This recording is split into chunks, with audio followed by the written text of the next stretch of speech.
there was 8 boats in a row, and they were heading upstream as fast as they could go to get to those bass. Yep. And they kicked up a storm. Mm-hmm. I just couldn't figure out, why do you have all these logs? Yeah, it'll do that because the trees fall, and eventually, if they fall in the water, eventually they'll show up on the shore. But then, if they get sucked out into the middle of the river, Takes some time, but they find a new landing spot. yeah. But normally, by this time of year, before the wake boats, from the raising the level of the water after spring for recreational use, all the junk's found a place. But, Yeah, usually. and if you hit a log in your little boat, that could do some serious damage. I was rowing up towards Clinton one time, and just barely going along. Of course, looking in the mirror, you don't Good see morning. anything. And so I stopped rowing, and hot. And the water, the current carried me downstream as I was sitting there. And all of a sudden, I felt somebody poking me in the back.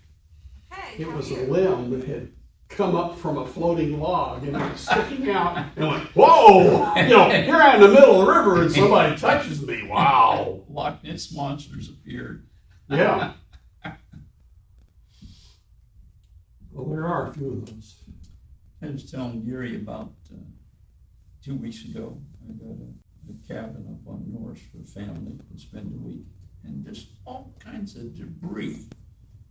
In North had rain for a week. And this I thought he was in here. Who? Doug. He's been in and out. He's downstairs transporting all the coffee grounds we've been growing out here for 6 months. So he'll be back. Is he gonna bury him somewhere? I don't know what he's gonna do, but they should be very healthy, not only from the coffee, but what's grown on top of it. Oh. Maybe it's been there a year. Oh. But these new wake boats that are out there that you get behind and you aren't tethered, they're creating an excessive amount of wake. Yeah, that's what they're designed to do. And TWRA, and listening to this little on my radio this morning, they put out additional requirements for those boats to stand off from the shore. I think it's 200 feet in other boats. That's hard to do on Mountain Hill. Yeah, you And know, I haven't seen them on Milton Hill, but I've seen them on north of La Follette. They are powerful boats. They are. They put a lot of energy into generating those waves. And my daughter can do that. She has learned it. wow. Well, she's a little tiny girl, but she grew up skiing, so it wasn't much of a leap for her. We were north of Fall. It's just before you get to the next biggest town. It's just a little, there's a Pro Angler and a Dollar General, and then you take a right, you go down around. Yeah. It's like 7 miles off, I think that's 61 or 63, whatever the road is. It took some time to get there, Yeah. but I've been on that with my Mustang when I was cruising the mountains trying to find a place to ride top down. And coal trucks have torn that road up so much. In some spots, it's impassable almost. They get those coal trucks loaded up and they'll tear up a road. What road is that? It's a road that runs along the top of the ridge, east from La Follette, I guess. I don't remember how I got on it, but I was just cruising along trying to get to. You just remember it was a bumpy ride? Oh, it was incredibly bumpy. And we passed Cold Tipple after Cold Tipple before we got to, what's that town up there, Middlesboro? Middlesboro. Middlesboro, Kentucky? Yeah. Yeah, it's running right along the Kentucky border, this road that I was on, that we were on. Oh. Here we are. It's 10 o'clock. Start again.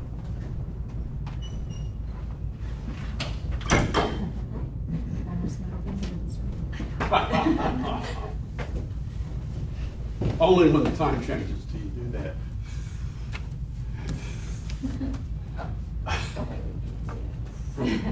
daylight savings to regular. Sometimes we get here a little earlier than we intended. All right, so announcements, July fellowship table, that's on July the 8th. Food's gonna be barbecue country ribs. You know, you guys all know this information, so I'll try to keep it short. They continue to look for help on Wednesday nights for this thing they're doing with the kids. It's going to go for pretty much all through this month, and so they're looking for people. It says volunteers for 6 Wednesdays to meet this summer, and you just get a hold of Hannah for let her know if you're interested in leading an activity for the kids. And it says you can do as many as you like, so you don't just have to pick one. And then she's got the ideas for activities and other things like that. So you can get more information from Hannah. They're doing we're doing a summer school drive from June 19th to July 17th. Last week I got that all mixed up. The youth is going to be hosting a school supply collection, but they're also going to collect personal hygiene products and some other things that are needed. So it lists girls' backpacks in small, large, or high school size, boys' high school backpacks, pencil boxes, college rolled paper, red ink pens, different binders from 1.5 inch up to 3 inch and that sort of thing. And then pretty much all sorts of personal hygiene products, even including socks and underwear and deodorant and that sort of thing. There is a Appalachian Ministries of the Smokies, or Amos, day trip on July the 20th for the youth. It says they're going to meet at the church at 11 a.m. To load the school supplies that they've collected. That's where that's where the supply drive is feeding those resources to, is the Appalachian Ministries of the Smokies. School bash. There's a youth cookout with games to celebrate the beginning of a new school year on Wednesday, July 27th. That's at 6 p.m. All students from 6th grade up to senior year are welcome. Nightlife signups are still open, and those are going to are scheduled to begin on August the 1st, where small groups are going to be hosted and led by members of the church. And they're going through Jen Hatmaker's book, Simple and Free. It says you don't have to have a book to be able to participate. So I'm not real sure how that works out, but 1 hour, 1 night a week for about 8 weeks. If you want to join a group, the sign-up sheet's in the narthex, and you can join the group. You can volunteer to lead a group, or you can volunteer to host a group, or you can be the host and lead the group, that sort of thing. But the sign-up sheet will be down in the narthex or in the office. Then it says your trustees are working on cleaning up our facility, and as part of that, removing we did talk about this before. Removing old excess furniture and equipment. So we've got tons of old chairs, especially those old wooden seat, the ones with wooden seats that they're not suitable for outside services, and we don't use them much.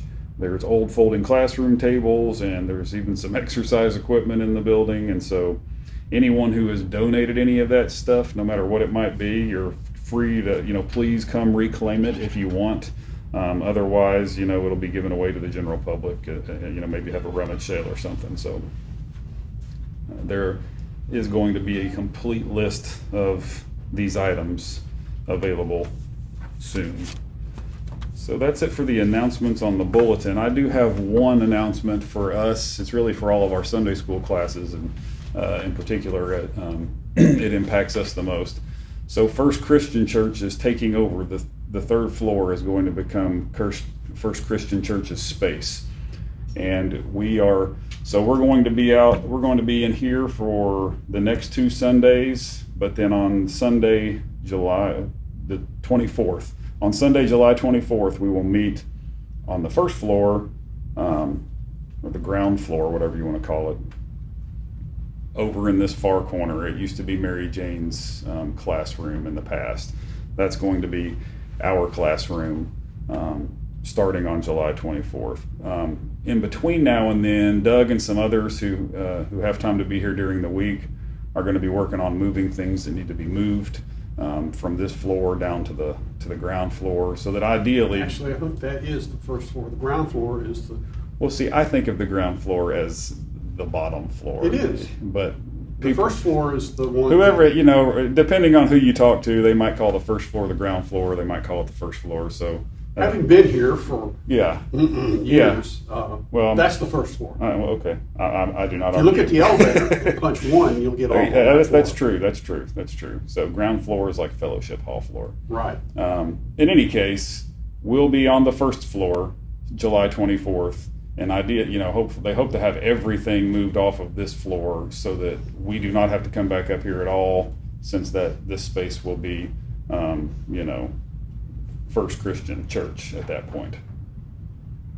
So I'll mention that again next week, and we don't really have I think we're going to take our table and coffee maker with us, so that Dave can keep doing his thing. Yeah. Everything downstairs, the first floor. They're still trying to divvy up some chairs and stuff. I think we're gonna keep these chairs that down there, but we also want to accommodate First Christian if they need any of our resources that we have available. So we'll figure all that out. But the important thing is on July 24th, that Sunday morning, you'll go to this you'll go to the other classroom. Maybe we'll put some signs up or something to remind people. All right, that's all I have for announcements. So we'll pray and then get started with Sunday school. Lord, we just thank you for another day, a beautiful day, and another opportunity to get together, to be with other Christians, talk about you, think about you, worship you, Lord, sing songs to you, and just gather in your name. And we just pray that you would fill us with our spirit, accept our worship, be with us as we go out from here, help each of us with our needs and our struggles that we all face in some way. And we just thank you so much for your goodness, and we just pray that you would accept these things in the name of Jesus. Amen. Amen. All right, so sorry. Last week we began discussing the moral argument for God's existence. So we've moved away from the scientific stuff back into some more philosophical arguments. And so the moral argument makes the case that without God, objective moral values and duties do not exist. I'll repeat the moral argument. It says, premise one is if God does not exist, objective moral values and duties do not exist. Premise two is objective moral values and duties do in fact exist, and so therefore the conclusion is God exists. So without God, morality is left without objectivity, and it's therefore merely a matter of human opinion. It's this, it would be just this human construct that has resulted from the process of natural selection, and it's something that's beneficial to our survival. Without God, this morality is not binding in any sort of transcendent way, in a way that transcends human thinking, which means that anyone who chooses to to opt out of what we consider moral behavior, morally good behavior, that person's not actually doing anything wrong in an objective sense. So to take an extreme case, the murderer or the rapist is really just going against herd mentality in this case. They're not doing anything objectively wrong. Because without, a moral lawgiver, there really just is no one to impose objective moral obligations on humanity. So in order for moral values to be anything more than just, like a feature of socio-biological evolution, you need to have some sort of standard that transcends what people think, people's opinions. You need a moral lawgiver. And we talked about this last week. Otherwise, for example, if everyone on the planet agreed that the Holocaust was a good thing, then it would have been. Without a moral lawgiver, without this objectivity, just our general agreement on what is moral, what is right, would be true. If all the people of the world were in agreement on what is morally right, then that would make it true.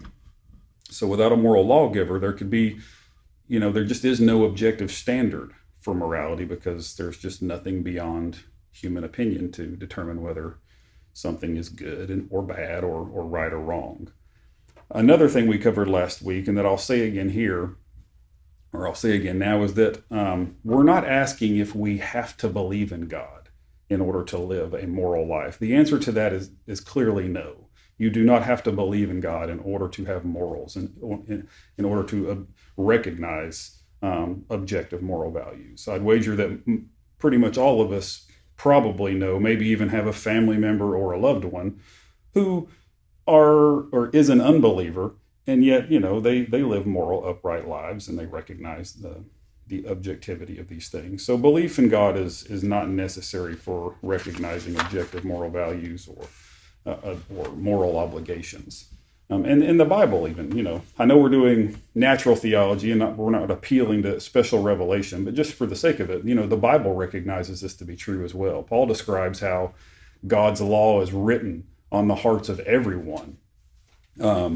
He talks about how it's written on their hearts and affects the conscience of all peoples, regardless of their faith. That's in Romans chapter 2, verse 15.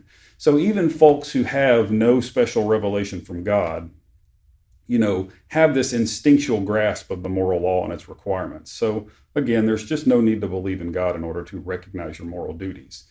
The question before us, rather, is, if God does not exist, do objective moral values and duties exist? Are there really objective moral values and duties if there is no God, if there is no moral lawgiver? So the question of how we come to recognize moral values and moral obligations, that is a question of moral epistemology. The epistemology is the study of knowing, how we come to know things. But our question is actually a question of moral ontology. That's the study of existence. Do objective moral values and duties exist? And so what I argue is that in the absence of God, no, there are no objective moral values. There are no objective moral obligations. Without God, there simply is no foundation for affirming the existence of these things. And so that's the gist of what we discussed last week in our defense of premise 1 of this argument. So before we move on to premise 2, we should consider some objections to premise 1 and try to work through them. Again, premise 1 is, if God does not exist, objective moral values and duties do not exist. So the most popular argument against premise 1, and we've actually talked about this in the past, it's been a while, is called the Euthyphro dilemma. You might remember us discussing this. This was actually back in February when we were talking about God's holiness, and we briefly touched on the Euthyphro dilemma. But the Euthyphro dilemma gets its name from this character, Euthyphro, from one of Plato's dialogues. And it's supposed to be an objection to premise 1. And it basically goes like this. It's a question. It poses a question. Is something good because God wills it? Or does God will something because it is good? So if you say that something is good because God wills it, then it just kind of seems that what is good and what is evil is just arbitrary. It's just, God willed it, and so that makes it so. But God could just have easily willed that what we consider, what we think of as morally good, or rather, God could easily have willed something that we consider morally bad to be good. He could have willed that hatred is a good thing, and then we'd be morally obligated to hate one another. This doesn't really seem conceivable. That seems wrong. Well, that's because God is love. And love is really, as a proof that God exists, is love exists. God produced love and gives it to man. And even though people don't necessarily believe in God, oftentimes they believe in love. Well, you're right that people typically, and I would say, I think, and statistically speaking, it's true that most people recognize the objectivity of moral values like love, justice, mercy, that sort of thing. Well, they all fall on But it. The moral values all are based on love. Right. Yeah. Or goodness, that sort of thing. Like Plato thought of the good. But I would argue you don't have to believe in God. That doesn't necessarily, you don't have to believe in God in order to recognize love, but you do need God to recognize love, what you're saying, as something that's objectively true, regardless of, like, well, again, regardless of what people think about it, it's objectively true. So I agree with you, but some would say that you don't need God to recognize love. And Well, you I don't. think that love will lead more people to God than objective moral values. Well, love is an objective moral. Yeah, I mean, I agree with what you're saying. I mean, we're talking about, showing love to one another, but we're doing philosophy here. And then all the moral values are basically loving somebody else and treating them with love. Sure. Yeah. No, I have no argument there. But, back to this, there do seem to be at least some moral values that just seem to be necessarily the case and not just arbitrary, not just true because God willed it. So how do you deal with that? But then the other part of the Euthyphro dilemma, if you say that God wills something because it is good, then the good becomes something that's that exists independently of God, and God is just calling on that thing, or which the good existing independently of God is contrary to premise 1, which says that these things exist because God exists. So in that case, objective moral values and duties exist regardless whether or not God exists. So that's the Euthyphro dilemma. That's the argument. But as we discussed back in February, this is not really a dilemma. This is not one of those things where you have to pick option 1 and option 2 and then try to figure that out. It's actually a false dilemma because you don't need to spend any effort whatsoever on refuting either of those two horns, as they're called, the horns of the Euthyphro dilemma. You only need to offer a third alternative and say that God wills something. And this is getting at what Gary was saying. God wills something because he is good, or he is love. He is the good. He is what is just, what is merciful, that sort of thing. That is to say, God's own nature is the standard of goodness, and that the things that God decrees are just expressions of that nature. God's commandments, which provide us with our moral obligations, those things are just expressions of that nature, that goodness that God is. So that is to say that God's own nature is the standard of goodness. And this entails that moral obligations are established by the commands of a holy and loving, good God. So they're neither arbitrary, because this is coming from this kind of essential property, as some would call it, of God, that he is good. Nor is the good something independent from God to which God submits. Rather, God's nature is the ultimate source of goodness, and then his commands, again, are expressions of that nature. So the Euthyphro dilemma just really presents us with a false choice, and we shouldn't be tricked by it. But many have, and it still pops up all the time. It popped up in that Batman versus Superman movie. Lex Luthor presented, he made this description of God. If God is all... he presented it a little bit differently. If God is all powerful, then he's not all good, and if he is all good, he's not all powerful. It's basically a spin on the same thing, the Euthyphro dilemma.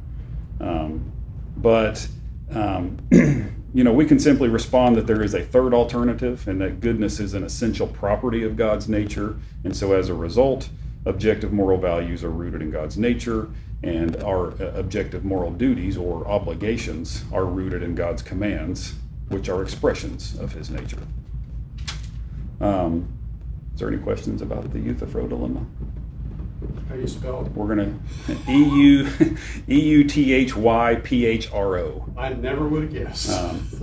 Yeah, I wouldn't have either. If that were on a spelling bee, I'd be I would have been in trouble before I ever, I wouldn't have figured that one out right. I didn't know it started with E. Well, yeah. So a second objection to premise 1, it also has roots in Plato. Lots of things have roots in Plato. He's a big deal in philosophy. But on this second view, objective moral values and duties, they do exist, but they're not rooted in God. So how does that work? this is what this view has been called by others is atheistic moral Platonism. So on atheistic moral Platonism, moral values and duties, they exist as brute facts. They don't need any explanation for their existence. That moral values and duties just exist as these eternal, unchanging ideas or abstract objects that are necessary features of the universe. And they just exist on their own, not grounded in anything really. Plato, and so this comes from Plato's thought and specifically his what he called forms, and the good was a form. And so Plato thought that the good is just something that exists on its own without explanation. And then this form, this idea of the good, supervenes on people and their behaviors and that sort of thing.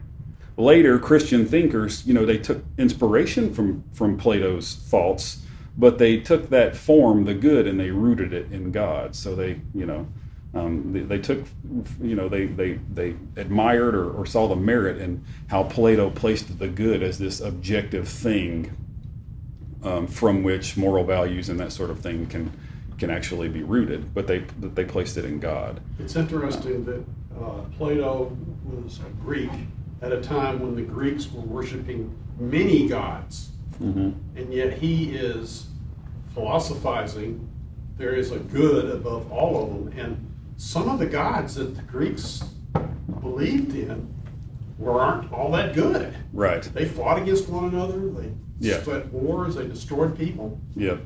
And so he's elevating himself above that culture. Yeah, he's definitely elevating the idea, yes, of goodness. His was the good was like the ultimate form for Plato. Anything else would kind of float. He compared it to like the sun, and he made this analogy basically that the sun is not the same thing as sight, but it's only because of the sun that you can actually see something. And so Plato did the same thing with the good. The good is not actually justice or mercy or love or anything, but it's only because of the good that it exists that you can have these things, which, that sounds right. And so again, like what Christian thinkers did is they saw the merit in this objective reality that he was trying to provide for moral values and duties, but they rooted it in God because they saw that, Plato's idea was it gets a little unintelligible at a certain point. So similar to Plato, an atheist might make the same argument for the existence of moral values like, love, justice, mercy, and so forth. So they might argue that these things just exist inexplicably. And you might have noticed a trend here with when God is removed from the picture. The universe just exists inexplicably. Moral values, goodness just exists inexplicably, etc. So, but why should anyone, believe that, something like justice exists without any sort of explanation? It's easy to understand what it means for someone to be just or to behave justly. We can recognize that, but what sense does it say, or does it make, to say that in the absence of people, justice itself just exists? It's just out there, regardless of whether there's people or not. So, is the idea of justice, itself, is it just? Can you actually have this concept without people, without persons and relationships and stuff? I don't really think so. Justice itself can't be thought of as anything more than a concept, like these other things we've talked about, mercy or something like loyalty, that sort of thing. Justice is one thing that is lacking in the animal kingdom. Now, sure. Yeah. Well, and loyalty and love and those kind of things can exist in the animal kingdom. But yes, there's no concept of justice in the animals. Well, and that's what Plato and others would argue, is that, humans have a special kind of morality. And even though we recognize maybe what looks like love in the animal kingdom, some people would say, well, that really is just the product of sociobiological evolution. Yeah. But we recognize within ourselves something more, and justice would be a good justice and mercy and that sort of thing. Those would be good, I think, examples of what people are talking about there. But you need persons and you need relationships for these concepts to have meaning. And so it does seem kind of incomprehensible to think that these concepts just exist on their own, as Plato originally kind of defined it.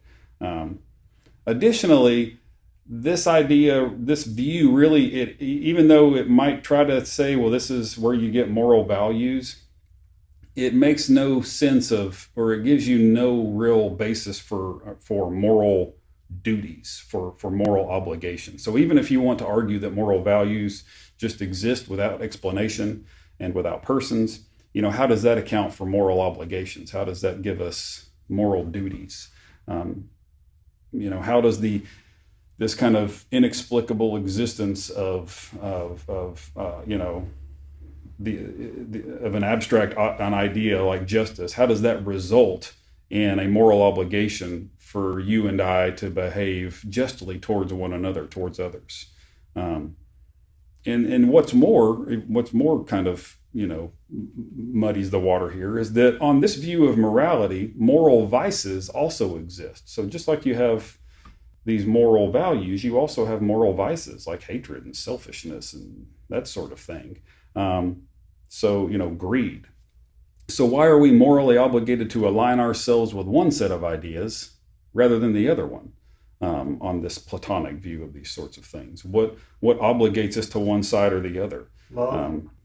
Well, right, but that just goes to show that there's something more going on than these things just sitting out there, in abstraction, and somehow, we're able to correspond with them. Well, why did we correspond with moral value, what we think of as moral values, rather than what we think of as moral vices? So atheistic moral Platonism, as it's called, falls short in answering these questions, because it lacks an intelligible understanding for the existence of moral values, and it lacks a moral lawgiver, which offers it offers no basis for moral obligation.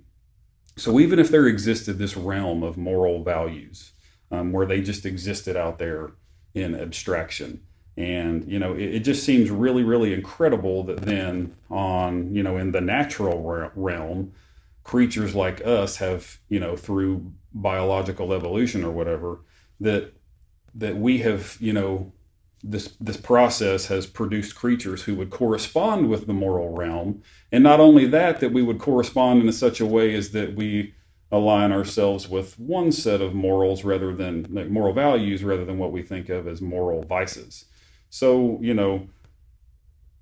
because remember, this realm, as Plato describes it, it exists completely independently of the natural realm. So there's nothing in between that really says that this, that humans or whatever should correspond with the good and the things that flow from there, rather than the bad and the things that flow from there. So, how did creatures emerge from the natural realm who correspond to this independently existing moral realm? Yes, Joy? Well, it seems like someone who accepted that view could reasonably say that the objective values exist independently, but then we have our duties because of human enforcement. I don't know. You're right, and that's actually one of the things that I was going to cover is so. But that's basically the idea behind humanism. Humanists, find. Basically, humanists, they just say that, whatever it is that that contributes to human flourishing and the good of humanity, that's the objective. That's where the objectivity of these things come from, our moral obligations and all of that. But they just stop. It just stops there. There is no real answer beyond human flourishing. So it kind of gets back to, almost kind of the blind process of natural selection. What is it that's working out for the survival of this species? Okay, well that's kind of where the objectivity starts for like a naturalist. Which humanism is very common. I mean, you can be a theist and also be a humanist and recognize that, you know, human flourishing is good and that sort of thing. But it leaves the question unanswered. You know, where do moral values and duties? Is rooting them just in what we think of as, you know, good and bad? Is that a good stopping point? I don't think so. If you're going to say because objectivity, as the definition of being objective is that it's true or false regardless of what people think. So where's the basis for that with just, you know, stubborn humanism, as I've heard it called? It seems to be lacking. It doesn't really seem to answer why behaving hatefully towards someone is actually wrong. Hey, Rory, you know, other than it being good. So, getting back to the atheistic moral Platonism, one of the things that Dr. Craig points out is he says that it's far more plausible to think that both the natural realm and the moral realm are under the authority of God, who gave us both the natural laws and the moral law, than to think that these two independent realms of reality just happened by coincidence to merge together. So again, atheistic moral Platonism just doesn't seem to offer a more plausible explanation for moral values and duties than does theism. I have to bring this up because Star Wars got mentioned, but in one of the Q&A sessions following Dr. Craig's discussion of this in his Sunday school class, one of the students brought up Star Wars and the Force as an analogy to atheistic moral Platonism, and he made a good point. In Star Wars, the Force, you know, is basically, at least in extremes, is made up of the light side and the dark side. But as the student pointed out, there's really nothing beyond the Force, at least that we're aware of in the Star Wars universe. This part hasn't been written yet, I guess. There's really nothing beyond the Force to obligate someone to follow the light side versus the dark side. The only real descriptions you have is that the light side is better for some reason. It's also harder to master, and the dark side is bad, but it's really easy because it tugs at our emotions and it's seductive and that sort of thing. So the only argument that might be made is that the light side of the Force again offers maybe it's a better dynamic for the flourishing of life. So it would kind of get back to natural selection and that sort of thing. So in that way, the Force just becomes this cool sci-fi analogy to the process of natural selection and the survival of a species, and then human flourishing. The survival of the species. Mm-hmm. It's not necessarily what God wants. He could want us all to disappear and appear in heaven. And well, wouldn't that still be our survival? Well, not necessarily our species only. Yeah. I mean, he created the universe, and so there may be other species that will inhabit heaven. Oh, sure, yeah. At the end. But this is my personal thoughts. I don't personally believe that it's not impossible for our species to be wiped out. A object from another solar system could come in and hit Earth and wipe the whole species out. Sure. That's not beyond God's creation. Sure. And so, I'm worried about that. So what we can do is to worry about ourselves and our children and follow God's will as best we can. And then whatever happens is what happens. Yeah. The survival of the species, I don't think, is necessarily a God-ordained command. Survival of us at our souls. Well, yeah, I agree with you. There's more to it than just mere survival. I think if we're going to do all these other things that God wants us to do, our survival is kind of implied. It's a bit necessary. But I agree, it doesn't just stop with our survival. There's reasons beyond mere survival that we are here and that we behave and live the way that we do, and that supports what we're saying here. Amen. So yeah, I agree with you. But anyway, I really, anytime there's a Star Wars or Middle Earth analogy, I'm gonna, You're gonna drag it. even if I'm just reiterating, I'm gonna use it. I didn't want to pretend it was mine because I did not think of that at first. When I was going over I've never really thought of that in conjunction with, the moral law or the absence thereof and that sort of thing. But I've also never really considered the Force as a religious alternative. So maybe I never went far, and maybe I'm not a true Star Wars fan. I don't know. But the last thing that I was going to mention, we already Joy brought up with her question, which was humanism. And really, so the reason I was going to bring up humanism is because what most atheists that I'm aware of will ultimately say and study or surveys have shown to be true is that most people, regardless of whether they're a theist or an atheist, believe that objective moral values and duties actually do exist. But so what most atheists end up, embracing is just humanism. So, and again, I've heard it called stubborn humanism because they just say, well, our what we recognize as moral values, and then also moral vices, and the reason that we align ourselves with moral values is because that is conducive to human flourishing. And they just stop there. That is where they root the objectivity of it, as Joy pointed out.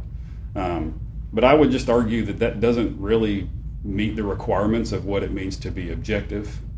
Of course, from an atheistic point of view, I don't know how you make sense of the word objective, because if being objective really does mean beyond or regardless of human opinion and human thinking, I don't even know what that means. Could anything truly be objective in that sense? I mean, other than say like some obviously some truths, like mathematical truths and things like that, could be objective, but philosophically, I'm not sure how that would work. Yeah, well, I would think so. Or to the extent that I'm a humanist, or to the extent I would try to think as a humanist, I think I would say it's more objective because you could do surveys, or you can test people's health.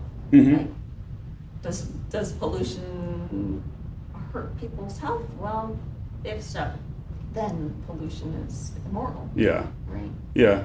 So it seems to me that makes it more objective. Well, I think from a purely humanist perspective, that is about as far as you could go. I mean, you'd have to consider, well, what are the things that, what is working for human flourishing? What is, working against that?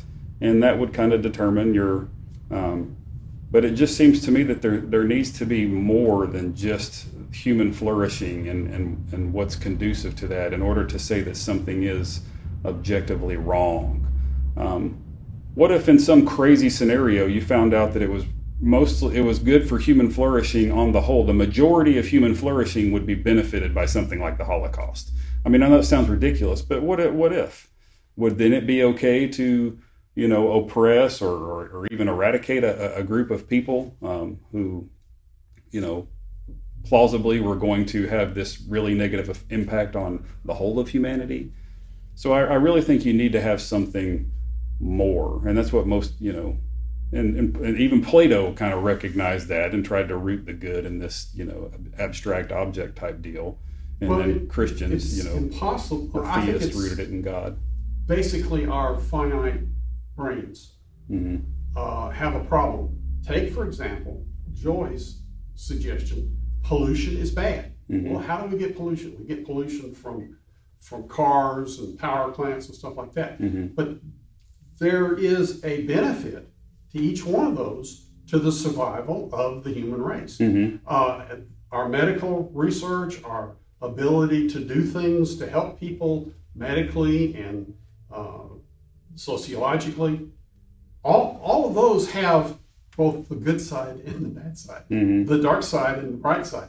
And we can't sometimes decide that it's a net gain or benefit or detriment to human survival. Mm-hmm. We don't have the physical, the mental powers to be able to make those decisions.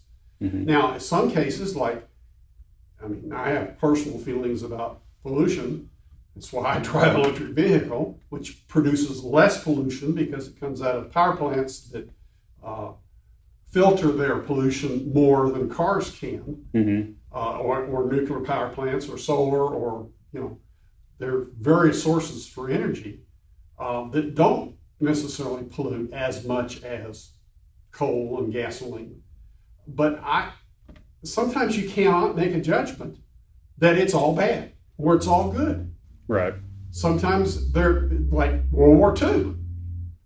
There was a lot of people died in World War II to do what? To free Germany and the Jews and the rest of the world from Nazism. Sure.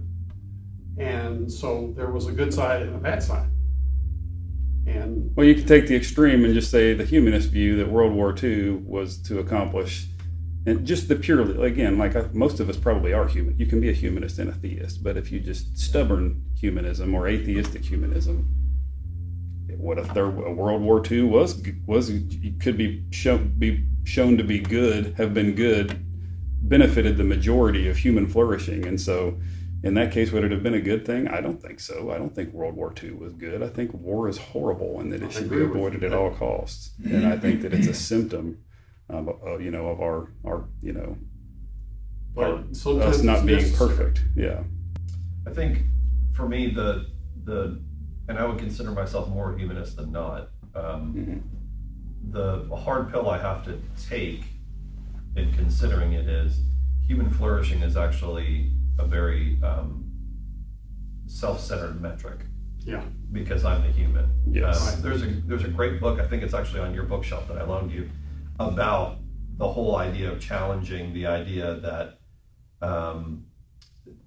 regardless of cultures, theistic beliefs, or anything, we actually all share one particular mother culture, and it is that we are the apex of evolution, and therefore this thing belongs to us.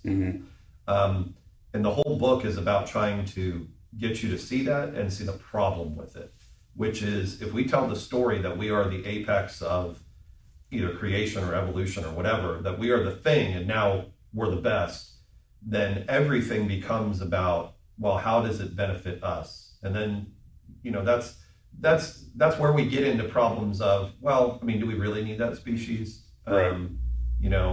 Does it really benefit us? Actually, mosquitoes are terrible, and we could do without them completely, and it wouldn't affect us at all. Might affect the biosphere, but who cares? That's not hurt human flourishing. So, human flourishing is a very narrow, I think, metric, and there is something that I'm getting from, my theology.